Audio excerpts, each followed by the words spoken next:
What's up, people? Welcome back to Football Insights, where we talk about football-related issues concerning transfers, player profile, and other football matters. So, if you haven't subscribed, make sure you click on the subscribe button. Make sure you press the post notification bell so that anytime we upload, you will be the first person to receive it. Make sure you like this video if you enjoy it so much. That is, if you enjoy it, like this video for us, share it to your friends. Make sure you follow us on all our socials.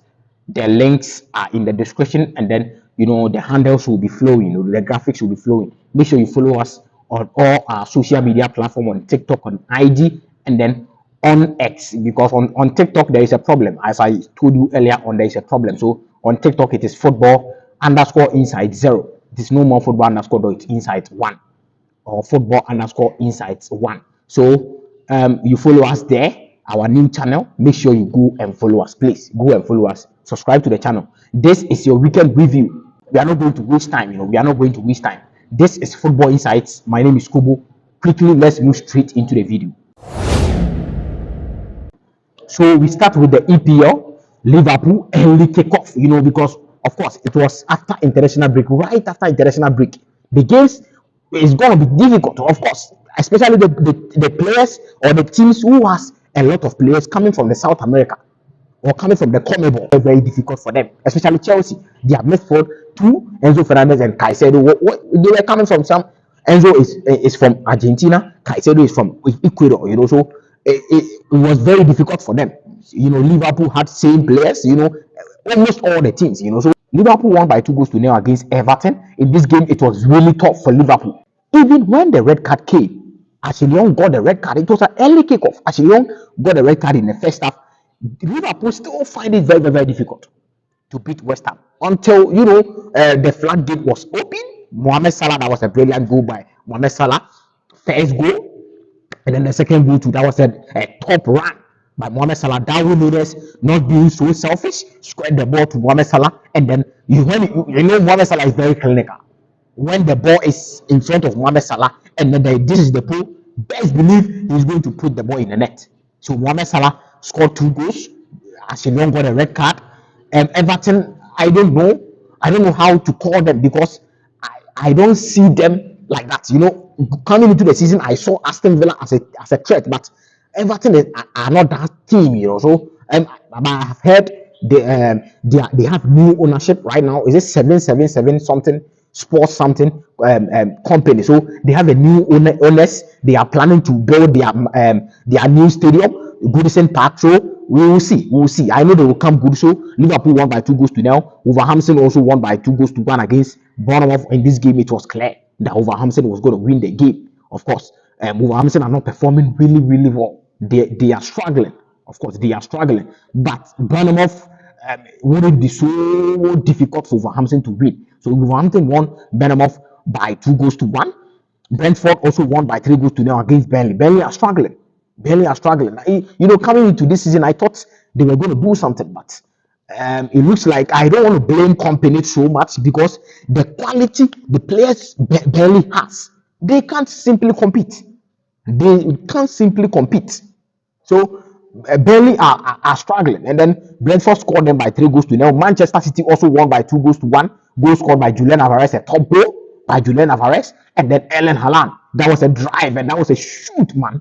That was a brilliant strike from Erling Haaland. So Erling Haaland, and then Ansu Fati. The next Messi. This is a banter though, but the next Messi, Ansu Fati also equalized for Brighton. Brighton has kept their record of the season. They have been scoring every game. They score every game. So kept their scoring record ongoing, but they couldn't simply get a point for themselves, because it is Manchester City. Manchester City won by 2-1. Rodri was back.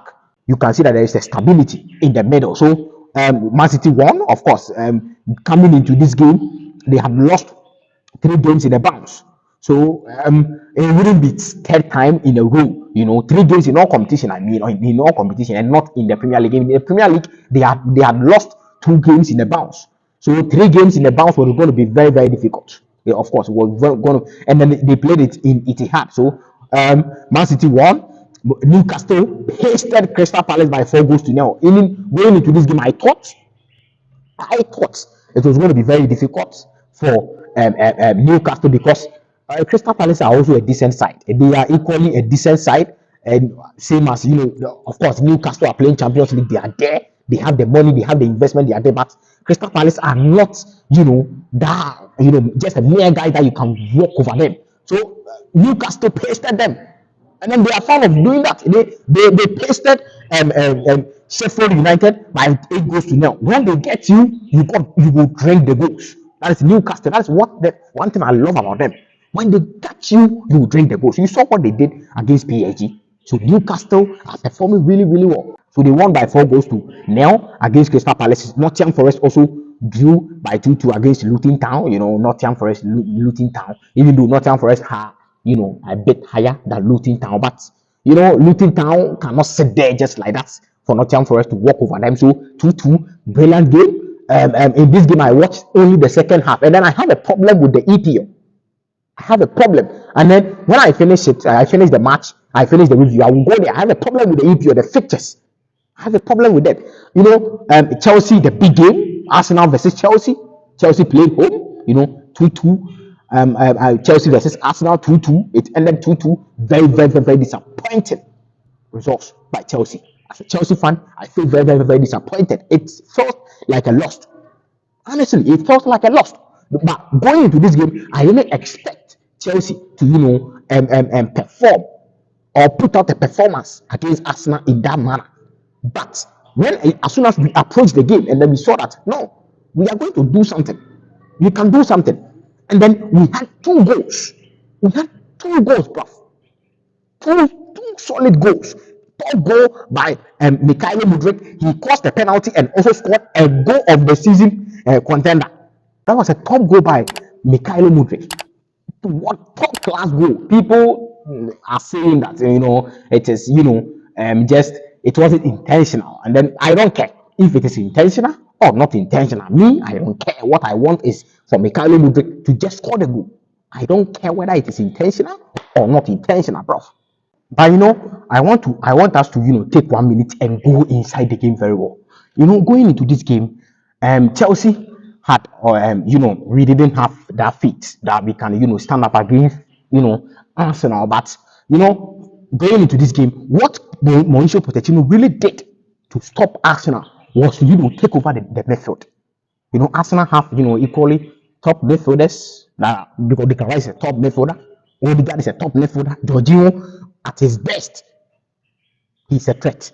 But for now I don't see Jorginho really as a threat. But their midfield was equally good because when you have Odegaard, Rice, and then Jorginho, and then Zinchenko drifted into the middle, and then Thomas Partey is on the bench. You have a solid midfield. But we all know that Chelsea have one of the best midfield in the league. Because you cannot say that Moises Caicedo, Enzo Fernandez, Gallagher, those guys are, on their day, they are top guys. So Mauricio Pochettino really overload the midfield just to stop Arsenal. And then that really worked. We saw that in the first half. In the first half, they had 0 shot on target. They were playing the ball, of course. They had the ball, but Chelsea were controlling. Chelsea had control. Arsenal had the ball. Chelsea had control. So I was very, very, very disappointed that Roberto Anoma, I call you Anoma. Anoma is a bird. You know how you wanna catch a bird, and then as soon as you make an attempt to catch a bird, the bird is gone within a split of seconds. So that is how I call Robert Sanchez. I call him Anoma because I feel that he has really helped Chelsea in terms of our defense. He has really, really, really helped Chelsea this season. You can see that clearly this season our defensive, stats are looking good. He has been doing 1 or 2 saves for us, but he has a problem. And then right after the match, Cesc Fabregas said something that Mauricio Pochettino should try and force Robert Sanchez to watch his performance against Arsenal. He has been doing this. He has been dashing balls left, right, center. But just that we haven't had a team that could punish Chelsea. Against Brighton, he had the same issue even against Burnley.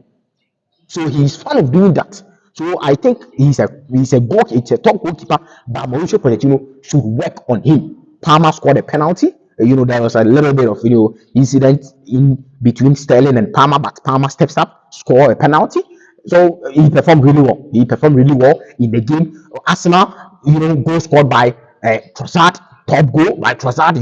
A little dink over the top from Saka to Trossard, and then that goal by Declan Rice, bro. That was an instant goal. He didn't take any just not just even 5 seconds. Within 2 seconds, when the ball came, boom, that was a goal. That is the kind of instinct that we want going into the game, or concluding this game. The mentality of the Arsenal boys, top as compared to the Chelsea boys. I must be real, top, because Arsenal are one of the favorites for the league. They contend for the league last season, so their mentality is up there against the Chelsea boys. So very disappointed, very disappointed in this game that we didn't win. It felt like a lose to me, but we move on. So let's move to Manchester United. Manchester United also won by 2-1. Goal scored by McTominay. Seems like McTominay has found his goal scoring boots. In this game, Maguire performed really well. And then he's not getting that hype. He's not getting that praise. Very disappointed in the Manchester United squad because the fans. Because when Maguire is not performing really well, you blame him, you chastise him, you criticize him. But whenever he plays well, you don't talk about it. So how will you help the player to gain confidence? Help the player. When he performs really well, hype him, talk good about him. When he performs really bad, criticize him. So Maguire performed really well. Apparently, he was the man of the match. The second goal was also scored by Dalot. Dalot, you are learning, bro. You are listening to me, bro. I told Dalot that he should stop fooling and start performing, because his performance this season is not good. Wan-Bissaka is injured. He should stand up and perform. But he scored a brilliant goal. That was a top class goal, man. That was a top class goal. It will contend with the goal of the month with Mudrik's goal. That was a top class goal. As a top goal by Diego Dalot. So this is what happened in the Premier League. And then the Sunday match. Let's talk about the Sunday match, and then after that, I will talk about my problem with the EPL fixtures. The Sunday match was between West Ham and Aston Villa. Aston Villa pasted West Ham by 4-1. Goal scored by Douglas Luiz, and then a penalty, and then the top goal by Douglas Luiz. Gerard Bowen, also scored for West Ham. Will Watkins and then Leon Bailey. But this match, I thought that this match was going to be an end-to-end game, something like 1-1, 2-2, but Aston Villa are performing really well. But they have materials. When you talk about Tielemans, Moussa Diaby, Oli Watkins, Douglas Luiz, Matikash, they have the materials. And then they have a mastermind coach, which is Unai Emery. Unai Emery is an experienced coach, just that he doesn't get the hype that he needs. But Unai Emery is the top coach. Man, he's a top coach, so he has the materials. He has the backing. He has the money. Zaniolo is also there, so they have the materials. But West Ham didn't perform to my expectation, man. They pasted West Ham by 4-1. Though in all, it was good weekend in the EPL. Let's check out the table, and then after that, I will come to the EPL, the fixtures. Bro, it is very appalling. It's going to be very difficult for you to monitor this match, and also you monitor this match. It's very difficult for you. So let's check out the table. Manchester City is topping the charts, or topping the table with 21 points plus 12 goals. Arsenal 21 points plus 10 goals. Liverpool 20 points, sitting third. Spurs 20 points, but Spurs has a game to play, Monday night football game. So Spurs will be looking. They have a game with Fulham. So when Spurs win their game, they will top the group. That is 23 points. But let's see. Newcastle are sitting fifth with 16 points plus 15 goals. They have goals because they have been scoring left, right, center. Aston Villa is also sitting sixth with 16 points. Brighton 16. Manchester United 15 points. Minus 2 goals because they haven't been scoring. West Ham sitting 9, 14, and then Chelsea 12. We're sitting 10 10 on a leg lock. You know, when you come down, you see Burnley and Bournemouth and then Sheffield United. So this is the table. It might change after Monday Night Football between Spurs and then Fulham. But let's talk about the EPL.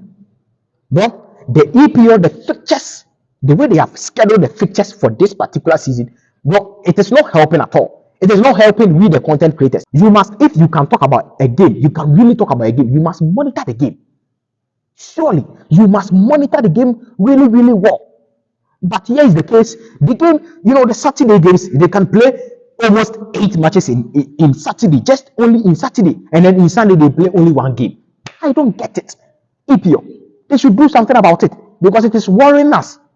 You know, Arsenal, Manchester United will be playing here, and then Chelsea will also be playing on another end. It is not good. You cannot monitor all the games. You know, it is not only the EPL that we are watching. We are watching the La Liga, we are watching the Serie A, a whole lot. So the EPL, they should, you know, at least 5 games in Saturday and then 5 games in Sunday, or 5 games in Saturday, 4 games in Sunday, and then Monday Night Football 1 game. It is good. EPL, they should do better. They should do better. But they should do better. So, ladies and gentlemen, this brings us to the end of the video. Weekend review of the EPL, top level performance by all standard by some of the teams. You know, Chelsea, disappointing results, 2-2 against Arsenal, very disappointing. Manchester City also, you know, came back from, you know, 2 consecutive defeats, and then they won by Brighton. They won Brighton by 2-1. Manchester United also won by 2-1 against Sheffield United. So beautiful games, man. Beautiful games. Make sure you click on the subscribe button, press on the post notification so that anytime we upload, you'll be the first person to receive it. Make sure you like our video, follow us on all our social media platforms. The links are in the description, and then the graphics are also flowing. You know, so thank you so much for your time. This is Football Inside. My name is Kobo.